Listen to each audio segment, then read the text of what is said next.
आज हम स्टार्ट करते हैं क्लास 12th का चैप्टर नंबर 4 अर्धनारीश्वर, जिनका लेखक है रामधारी सिंह दिनकर। याद रखिएगा, ठीक है। और इसका लेखक परिचय हम अभी नहीं बता रहे हैं, इसके लेखक परिचय के लिए अगले वीडियो हम जरूर लाएंगे, ठीक है। चलिए हम स्टार्ट करते हैं। ध्यान से सुनिएगा, यहाँ से बहुत ही ज्यादा ऑब्जेक्टिव पूछा जाता है, ठीक है। ऑब्जेक्टिव में भर भर के आपका यहाँ से क्वेश्चन आएगा इस चैप्टर से, ठीक है। तो ध्यान दीजिएगा। अर्धनारीश्वर शंकर और पार्वती का कल्पित रूप है। देखिए पहला ही ऑब्जेक्टिव आप लोगों के सामने आ गया है ना, जो कि हर बार बोर्ड एग्जाम में पूछा जाता है।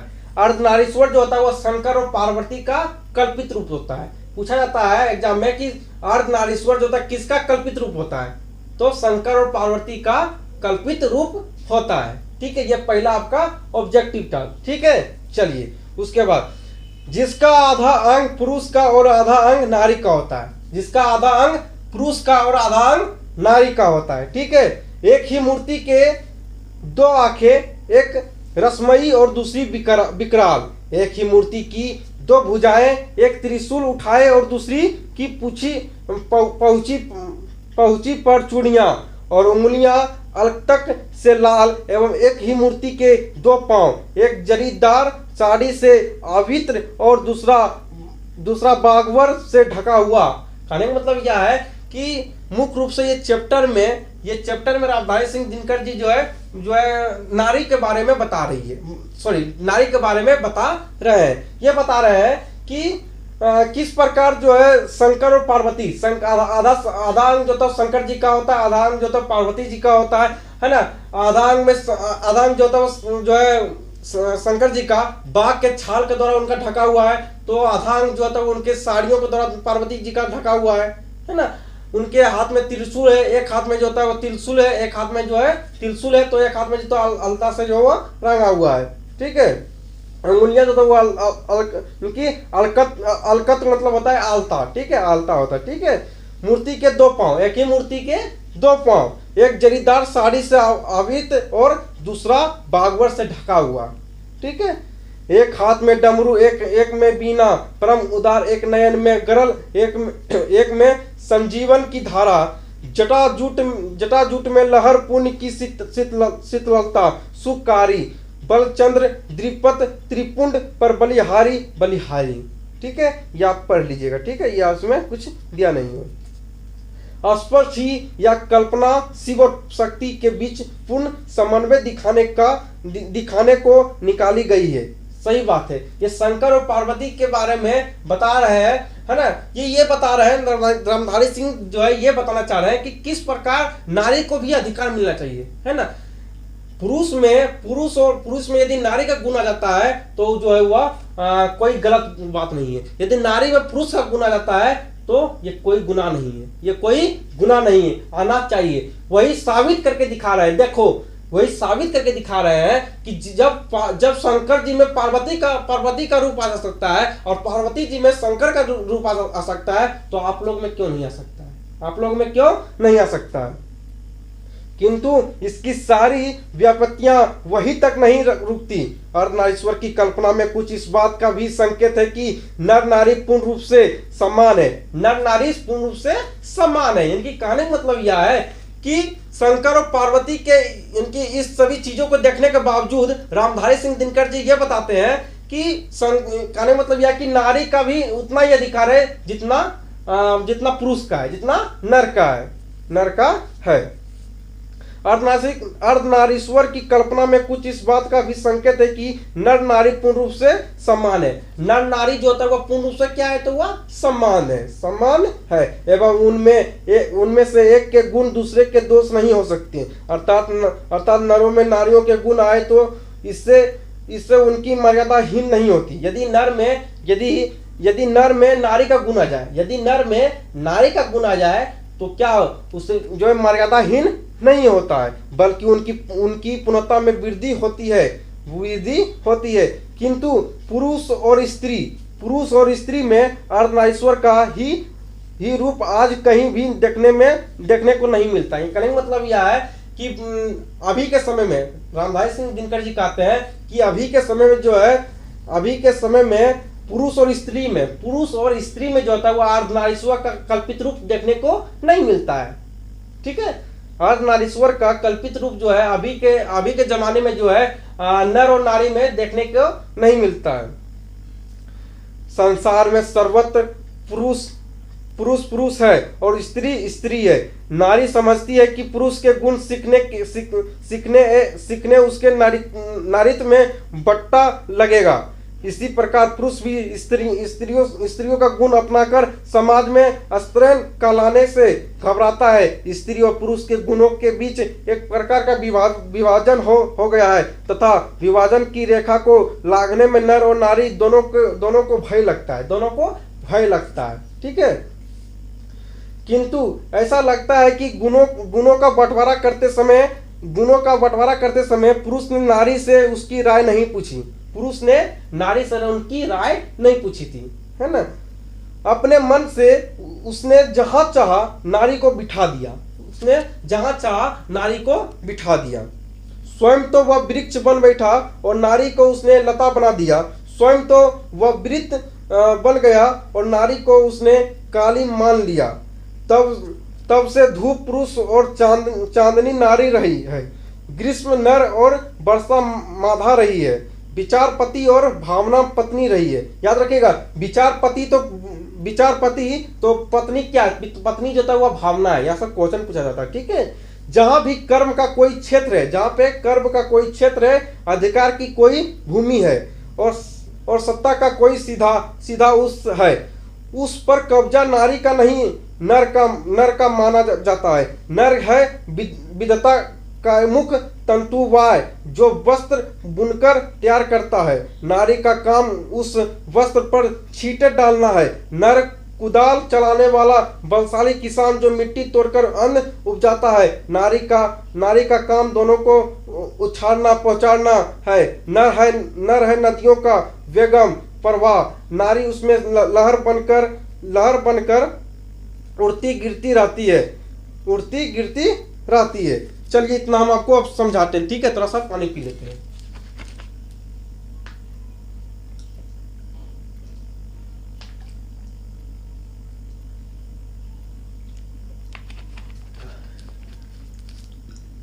देखिए यहाँ पे मुख्य रूप से रामधारी सिंह दिनकर जी यही बताना चाहते हैं कि हर जगह पे नारी को वह कमजोर बताया है। हर जगह नारी को कमजोर बताया गया है और नर को शक्तिशाली बताया गया है। जब बंटवारा हो रहा था, रामधारी सिंह दिनकर जी कहते हैं, जब बंटवारा हो रहा था नर और नारी का, तो मेरे दोस्त ऐसा लगता है कि नारी से उनका राय नहीं पूछा गया। नारी से उनकी राय नहीं पूछा गया था, है ना। यदि राय पूछता तो नारी कमजोर नहीं होती है, नारी कमजोर नहीं रहती और पुरुष कमजोर नहीं बनता, है ना। हर जगह अपने आप को पुरुष जो है वह बलशाली समझता है और नारी जो होती है वह अपने आप को कमजोर समझती है। हर वक्त हर जगह पे आप देखोगे ना, रामधारी सिंह दिनकर जी कह रहे हैं कि यदि किसान लोग यदि खेतों में काम करते हैं, है ना, गेहूं उपजाते हैं, किसी प्रकार के फल उपजाते हैं ना, वो खेतों में काटते हैं, हर चीज करते हैं और घर में लाकर जो है महिलाओं को वह उछलने पुछलने में उनको दे दिया जाता है ना। लेकिन जो काम नारी कर सकती, जो काम नर कर सकता है, वो काम नारी कर सकती है। यह बात सही है। अभी के समय में भी देख लीजिए आप, जो नर कर रहा है वो नारी भी कर रही है ना। जिस पोजीशन पर आप हो उस पोजीशन पर नारी भी है। आपसे ज्यादा अब नारी लोग सफल होने लगी है ना।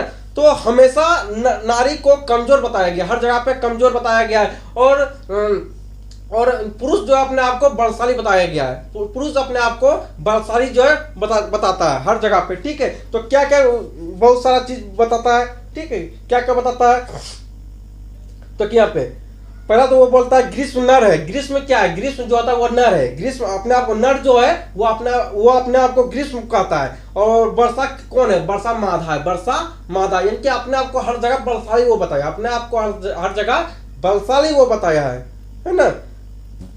तब से धूप पुरुष है। धूप क्या है? धूप कौन सा है? धूप पुरुष है। पुरुष अपने आप को धूप कहता है। और चांदनी कौन है? चांदनी नारी। नारी को चांदनी कहा गया, नारी को चांदनी कहा गया है और नर को धूप बोला गया है। ठीक है, यहाँ पर देखिए विचार पति है, विचार पति है तो भावना कौन है, भावना पत्नी है, भावना पत्नी है, भावना पत्नी है। ठीक है, स्वयं तो वह वृक्ष बन बैठा, यानी कि पुरुष जो होता है वो वृक्ष अपने आप को वृक्ष बताता है, अपने आप को वृक्ष बताता है, पुरुष अपने आप को वृक्ष बताता है, और नारी को लता कहता है, नारी को लता कहता है। ठीक है, ये शरीर की हर जगह पे पुरुष अपने आप को बलशाली बताया है, इससे हम यही सीखते हैं। ठीक है, सिंहासन तो वस्तुतः राजा के लिए होता है, सिंहासन तो वस्तुतः राजा के लिए होता है, राजा के लिए होता है। नारी उसके बामंग की शोभा मात्र है, सत्य है राजा की, सत्य है राजा की ग्रीवा और विशाल बछोदेश रानी उन पर मंदार हार बनकर झूलने के लिए है। राजा काय और रानी छाया, राजा काया है, राजा क्या है, राजा जो होता है वह काया है, और रानी क्या है, तो रानी जो होता है वह छाया के प्रति, रानी जो होता है वह छाया के प्रति है। सत्य का साकार रूप तो राजा ही होता है, रानी के कल्पना की रंगीन जाली और सपनों की मीठी मुस्कान जो जीवन में उतरी तो वह और नहीं उतरी तो वह कहवाता है, चल पड़ती है, दिवस चल पड़ती है। चलिए उसके बाद पेज नंबर 38, किंतु कवि की यह कल्पना झूठी है, किंतु यह कवि की कल्पना जो है वह झूठी है। यदि आदि मानव और आदि मानवी, सुनिएगा यहाँ पे क्वेश्चन बहुत ज्यादा, यहाँ से ऑब्जेक्टिव बहुत ज्यादा पूछा जाता है। ठीक है, यदि आदि मानव और आदि मानवी आज मौजूद होते तो ऐसे कल्पना से सबसे अधिक आश्चर्य उन्हें ही होता, और वे कदाचित कहते भी कि आपस में धूप और चांदनी का बंटवारा हमने ही किया। आपस वो कहते हैं, यदि कहने का मतलब आदि मानव और आदि मानवीय यदि रहता, वो जरूर कहते हैं कि हमने तो ऐसा कभी कहा नहीं, हमने तो ऐसा कभी कहा ही नहीं कि धूप पुरुष है और महिला क्या है, तो महिला जो है वह चांदनी है, हमने तो कभी ऐसा कहा नहीं। हमने तो नर और नारी को कभी बंटवारा किया ही नहीं, नर और नारी का बंटवारा कभी किया ही नहीं, है ना। तो सबसे ज्यादा आश्चर्य किसको होता, तो आदि मानव को। ठीक है, हम तो साथ साथ जन्मे थे तथा धूप और चांदनी में, वर्षा और आताप में साथ ही घूमते भी थे, बल्कि आहार संचय को भी हम साथ ही निकलते थे, और अगर कोई जानवर हम पर टूट पड़ता तो हम एक साथ उसका सामना भी करते थे। कहने मतलब यह आदि मानव ये कहते हैं कि हम लोग हर काम के लिए स्त्री और पुरुष मिलकर काम करते हैं। यदि हमको खाना भी लाना होता है, यदि हम अपने आहारों के लिए हम बाहर निकलते हैं, तो नारी और पुरुष दोनों जाते हैं, दोनों साथ में जाते हैं, दोनों ही क्या कहा जाते हैं, दोनों ही साथ में जाते हैं। यदि जंगल में यदि कोई जानवर हमारे ऊपर अटैक कर देता है, तो जो है हम दोनों जो है बचाते हैं, हम दोनों मिलकर बचाते हैं। यदि स्त्री के ऊपर यदि अटैक किया है तो पुरुष जाकर उसको बचाता है, पुरुष पर अटैक किया तो नारी जाकर उसको बचाता है। हमने तो कभी ऐसा बंटवारा नहीं किया, हम तो नर और नारी को कभी बंटवारा नहीं किया, हमने तो कभी भी उनको नीचा नहीं दिखाया। ये कौन कहते हैं, ये आदि मानव कहते हैं। उन दिनों नर बलिष्ठ और नारी इतनी दुर्बल नहीं थी। उस समय इतना नारी जो है उतना कमजोर नहीं थी, और उस समय नर इतना बलशाली नहीं था। न आहार के लिए ही एक दो दूसरे पर अवलंबित रहता पड़ता था। नारी की पराधीनता तब आरंभ हुई जब मानव जाति ने कृषि का आविष्कार किया। याद रखिएगा, यहाँ से ऑब्जेक्टिव क्वेश्चन भी पूछा जाता है और यहाँ से सब्जेक्टिव भी पूछा यह जाता है नारी की पराधीनता कब से शुरुआत हुई। तो नारी की पराधीनता जब कृषि का विकास हुआ तब नारी का पराधीनता शुरुआत हुआ। नारी का पराधीनता तब आरंभ हुआ, नारी की पराधीनता तब आरंभ हुई जब मानव जाति ने कृषि का आविष्कार किया, जिसके चलते नारी घर में और पुरुष बाहर रहने लगे, है ना। कब से नारी घर में रहने लगी और नर बाहर जाने लगा। कब? जब कृषि का विकास हुआ, कृषि का प्रारंभ हुआ, तब से नारी घर में रहने लगी और नर जो है वह बाहर कमाने के लिए चला गया। ठीक है, चलिए यहाँ से जिंदगी दो टुकड़ों में बट गई। घर का जीवन सीमित और बाहर का जीवन निस्सीम होता गया एवं छोटी जिंदगी बड़ी जिंदगी के अधिकाधिक अधीर होती चली गई। नारी की पराधीनता का यह संक्षिप्त इतिहास है। नर और मादा पशुओं में भी थे। नर और मादा पशुओं में भी थे। यानी कहने का मतलब यह है, रामधारी सिंह दिनकर जी कहते हैं नर और मादा तो पक्षियों में भी है। तो पक्षी तो कहाँ बंटवारा किया, पक्षी कहाँ बंटवारा किया, किंतु पशु और पक्षियों ने अपनी मादाओं पर आर्थिक परवासिता नहीं ला दी। मनुष्य की मादा पर यह पराधीनता आपसे आप लद गई और इस पराधीनता ने नर नारी से वह सहज दृष्टि भी छीन ली जिसने नर पक्षी अपनी मादा को या मादा अपने नर को देखती है। कृषि का विकास सभ्यता का पहला सोपान था, किंतु इस पहली ही सीढ़ी पर सभ्यता ने मनुष्य से भारी कीमत वसूल कर ली। आज प्रत्येक पुरुष अपनी पत्नी को फूलों या आनंद में भार समझता है। कहने का मतलब यह है कि हर